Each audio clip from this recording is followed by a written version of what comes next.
David and Goliath. There's a story you already know. A boy with a sling, a giant in armor, a stone that found the one gap between vision and forehead.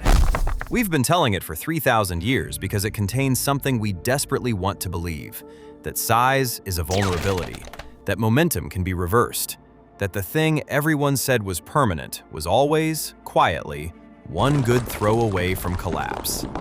We use this story to comfort the underdog, but here's what we don't talk about. Goliath didn't think he was going to lose.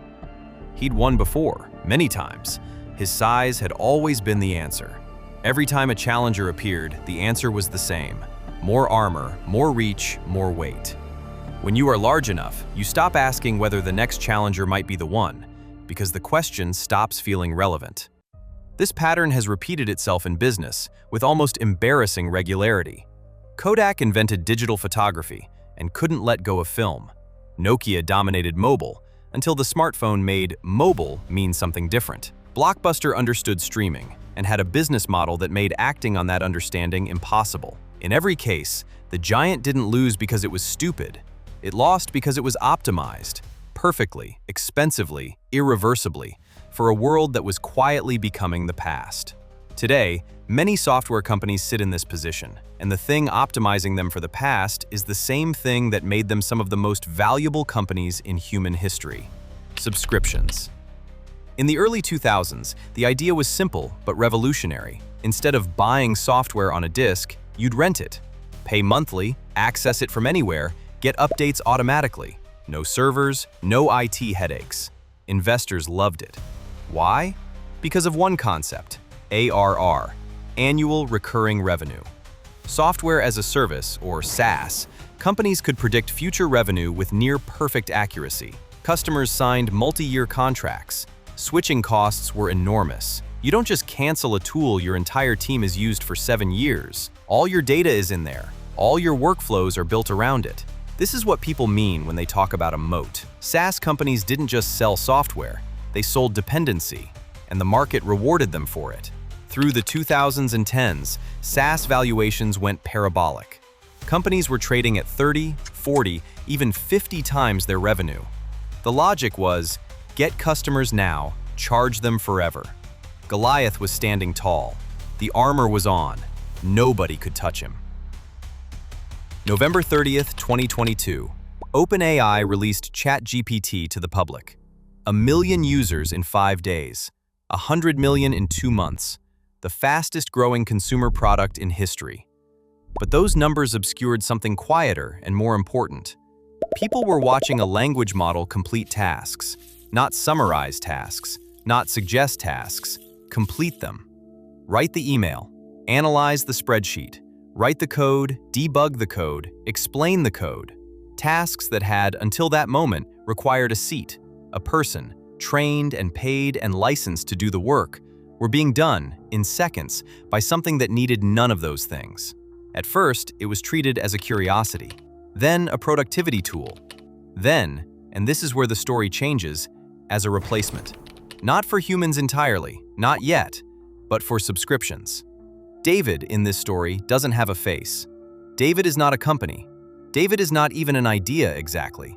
David is a shift in what work means. And that shift didn't arrive as a single product, it arrived as a category. The vertical AI startups that emerged around 2023, Harvey for legal, Abridge for clinical documentation, Lexi for compliance, weren't horizontal tools trying to do everything. They were scalpels.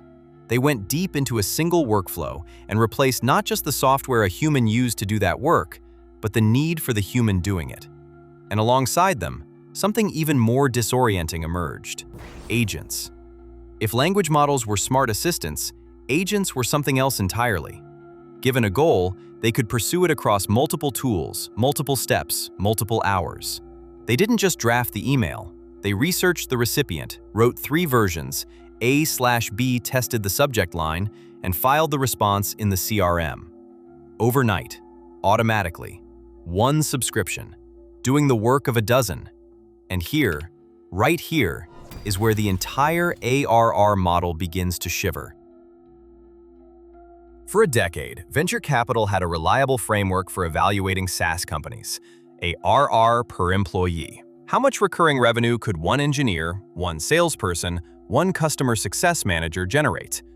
The best companies were producing $500,000, $600,000, even $1 million of ARR per internal headcount.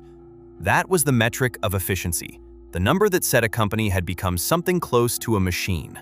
Revenue without proportional labor. But there was a shadow metric no one was really talking about. ARR per customer headcount. How much revenue is this software actually generating per person who uses it? For most SaaS tools, that number is surprisingly hard to defend. A sales rep pays $150 a month for a CRM. Can you draw a clean line between that cost and a revenue outcome? For most companies, that line was always blurry. SaaS was purchased because it was the norm, because not having it felt like falling behind, not because someone had confirmed the ROI. That ambiguity was fine when the alternative was nothing. It is no longer fine when the alternative is an agent that does the actual work. CFOs started asking the question in 2024. Why are we paying for hundreds of software seats when an agent can handle the prospecting, the follow-up, the forecasting for a tenth of the cost? The answer, increasingly, was, we shouldn't be.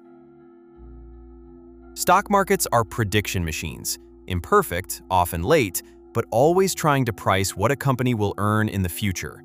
And what the market began pricing in early 2025 was a specific, uncomfortable probability. If agents displace even a fraction of knowledge work, then every company pricing by subscriptions faces a structural problem unlike anything they've encountered before. Not a bad quarter, not a macro slowdown, the unit of measurement itself becoming obsolete. Companies like Salesforce, which had been the cathedral of the SaaS world for 2 decades, began talking agentically. Agentforce, Einstein AI, autonomous workflows. But the market heard something underneath the marketing language. It heard a company trying to reinvent its pricing model before the old one collapsed, and not quite sure yet what the new one looked like. Others, like Figma and Atlassian, built entire businesses around making human teams faster, charging per subscription, per editor, per user. However, if AI can now generate the UI mockup, manage the project backlog, and write the documentation from scratch, you don't need a tool that assists the human. There is no human to assist.